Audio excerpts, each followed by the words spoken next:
Bonjour à tous. Aujourd'hui en Bretagne, l'actualité est marquée par la mobilisation de professeurs, de parents et de collégiens. Ce samedi à Lorient, ils s'opposent à la fusion de 2 collèges de la ville. À Brest, ce sont les agriculteurs bio qui disent non au grignotage de leurs terres. La ville souhaite construire un écoquartier sur des terres aujourd'hui exploitées par une ferme. L'occupation a démarré. Et puis ce week-end, hommage a été rendu à Alexis Gourvenec, le fondateur de la Brittany Ferries.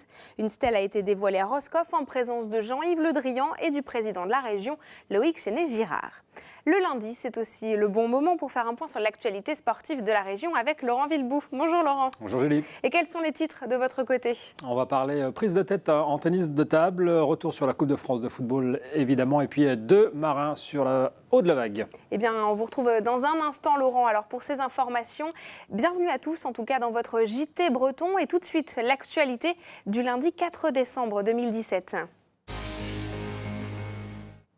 160 personnes ont manifesté samedi matin dans le centre-ville de Lorient. Elles dénoncent le projet de fermeture de 2 collèges de la ville, le Coutalaire et Quai-Rentrée. Ces 2 établissements seraient fusionnés en un seul collège, un projet soutenu par la mairie, mais aussi par le département. Les explications de Julie Postolek.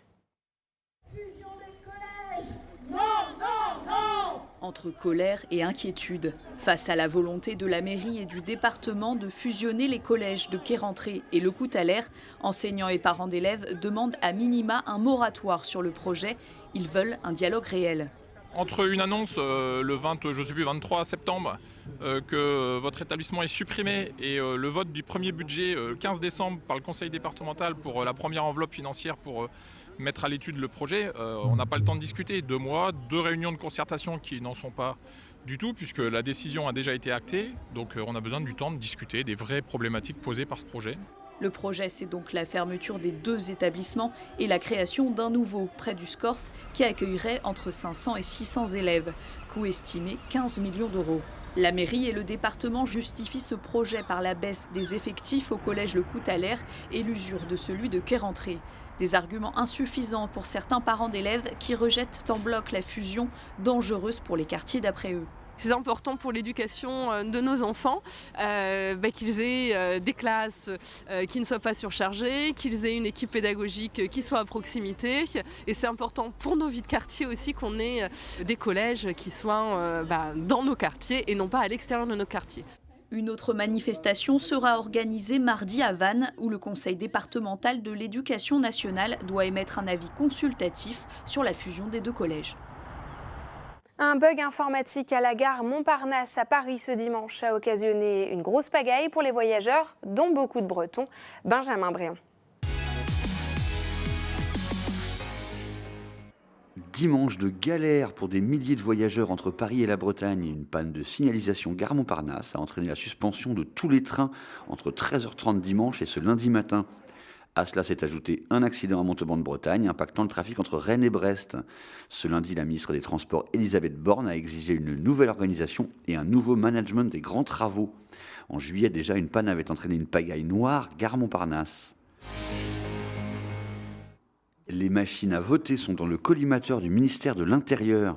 6 communes bretonnes sont concernées, Brest, Trégueux dans les Côtes-d'Armor, et puis dans le Morbihan, Plomeur, Plohermel, Tex-Noyalo et Questembert. Du côté des mairies, on s'étonne en rappelant qu'elles n'ont jamais été prises en défaut.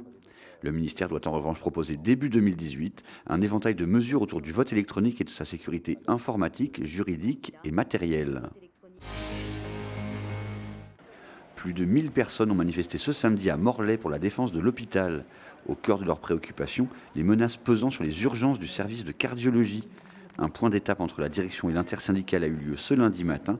Une réunion de conciliation devrait se tenir en début d'année prochaine. Mobilisation à Lannion ce week-end en faveur de personnes handicapées. 4 d'entre elles attendent depuis maintenant 7 ans des logements adaptés, mais les travaux interrompus en 2015 pour malfaçon ne sont pas prêts de reprendre. Le bailleur social Côtes-d'Armor Habitat, à l'origine du programme, devra décider l'an prochain de la démolition puis de la reconstruction des bâtiments. Encore de longs mois d'attente en perspective. Et puis enfin, ça y est, Léo Envor a pu repartir. À la faveur d'un coefficient de marée élevé et après 1 heure d'effort, son propriétaire a réussi à le sortir de sa fâcheuse posture samedi soir. Le voilier était échoué depuis un mois sur une butte végétalisée de la rivière de Morlaix. Il a pu rejoindre le chantier naval Rio où il était attendu.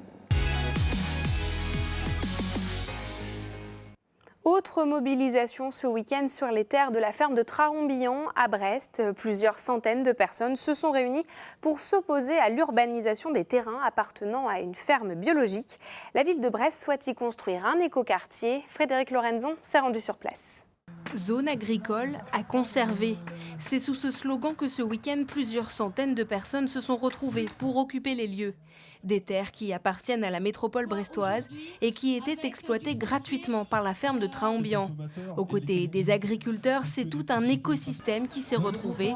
L'exploitation fabrique des produits laitiers pour les cantines de la ville, mais aussi de l'orge pour une brasserie locale. Je sais qu'ils fournissent beaucoup de yaourts pour la métropole. Et puis c'est une ferme où les élèves justement peuvent venir visiter, découvrir et il faut la garder. On se fournit en orge locale. Ici à Brest, la ferme est à 2 km tout juste de la brasserie. Donc pour nous c'est beaucoup plus intéressant d'importer de l'orge de la ferme de Traombian à 2 km plutôt que de l'orge qui vient de Belgique à plus de 800 km. Les travaux pour la construction de l'écoquartier viennent de démarrer. Ce chantier amputerait d'une vingtaine d'hectares l'exploitation.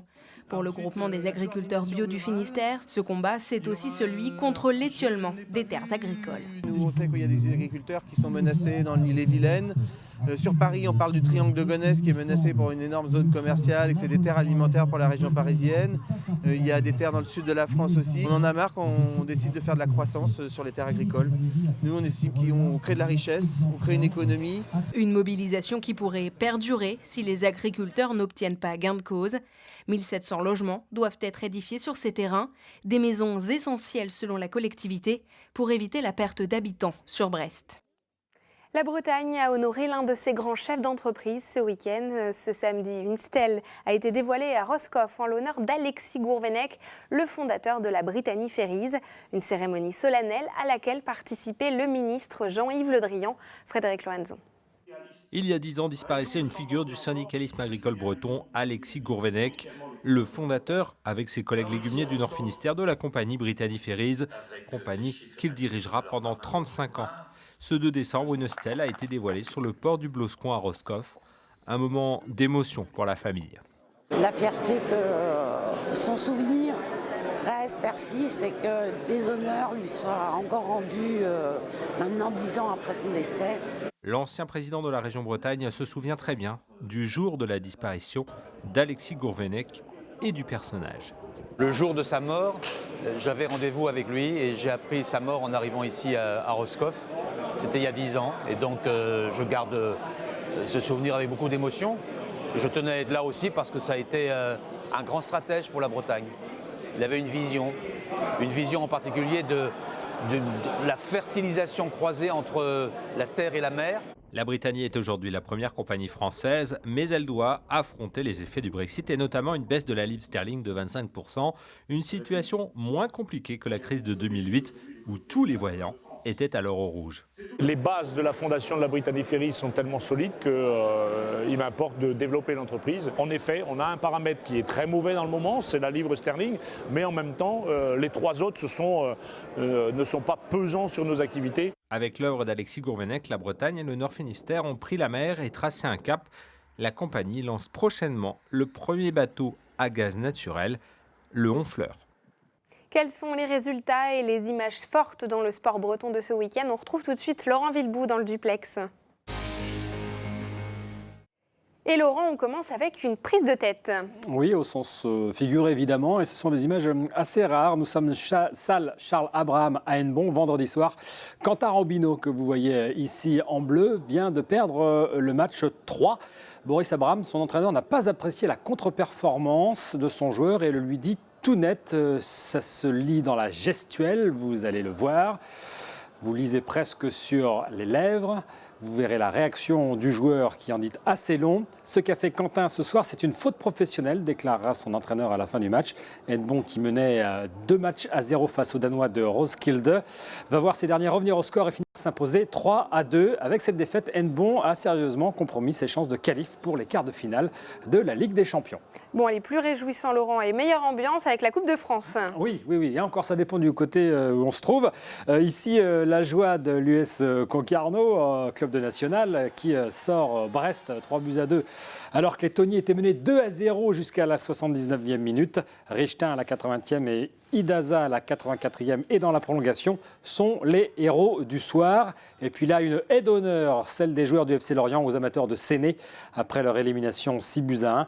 Mais une confrontation au cours de laquelle les Synagos auront montré un beau visage. Et puis joie encore dans les vestiaires de Vannes à Saumur où Ibou Si, le portier vannetais, est porté en triomphe après ses 2 arrêts lors de la séance de tir au but, au terme de laquelle le Vox s'est donc qualifié pour les 32e de finale de la Coupe de France. Et enfin, Laurent, quelques mots sur 2 hommes au sommet de la vague. Oui, à commencer par celui-ci, Thomas Coville d'abord, désigné marin de l'année 2017 par la Fédération française de voile.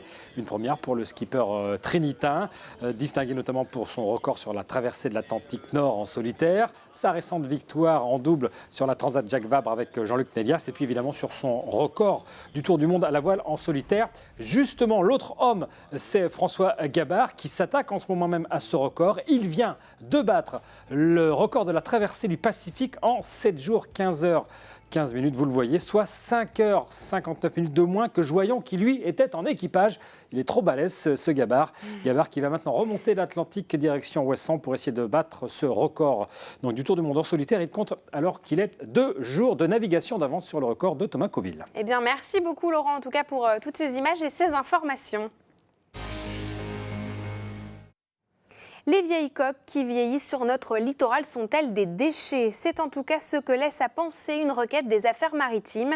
Au fret à Crozon, un ancien constructeur de bateaux est convoqué par le procureur de Quimper ce mardi. Il doit répondre d'abandon de déchets sur la grève.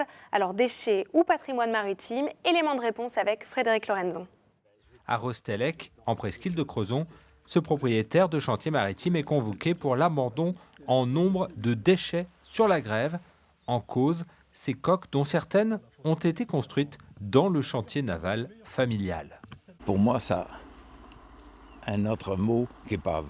Un bateau qui est revenu ici, ça veut dire qu'il a été construit, il a fait vivre des chantiers, les pêcheurs, et maintenant on veut anéantir tout ça. Les affaires maritimes ont intimé l'ordre à Pierre Tertu de faire place nette en détruisant les coques. Le marin âgé de 80 ans reçoit de nombreux soutiens, notamment d'amoureux du patrimoine maritime comme cet historien militaire à la retraite, auteur d'un livre de photos sur ces vieilles coques. Les affaires culturelles, il y a des années, ont écrit dans l'inventaire du patrimoine de Bretagne tout l'intérêt qu'elle trouvait à ces épaves. Et puis d'un autre côté, une autre administration, les affaires maritimes, considère donc que nos épaves, ce sont des déchets. Eh bien non. Un peu plus au sud, à Douarnenez, le patrimoine maritime est valorisé, comme ce cimetière de bateaux au port-rue, à quelques dizaines de mètres du port-musée. On se trouve devant un lieu de mémoire. On se trouve devant aussi un paysage. Et c'est justement la volonté de la ville de Douarnenez de mettre en valeur ce paysage en libérant les places de port qui se situaient devant et de mettre en valeur en fait ce lieu de mémoire. Désormais, il appartient à la justice de trancher. Ces vieilles coques sont-elles à détruire au titre de déchets ou à conserver et à valoriser au titre du patrimoine maritime? Et c'est la fin de cette édition. Merci de nous avoir suivis. On se retrouve demain à 19h. Très bonne soirée sur nos antennes.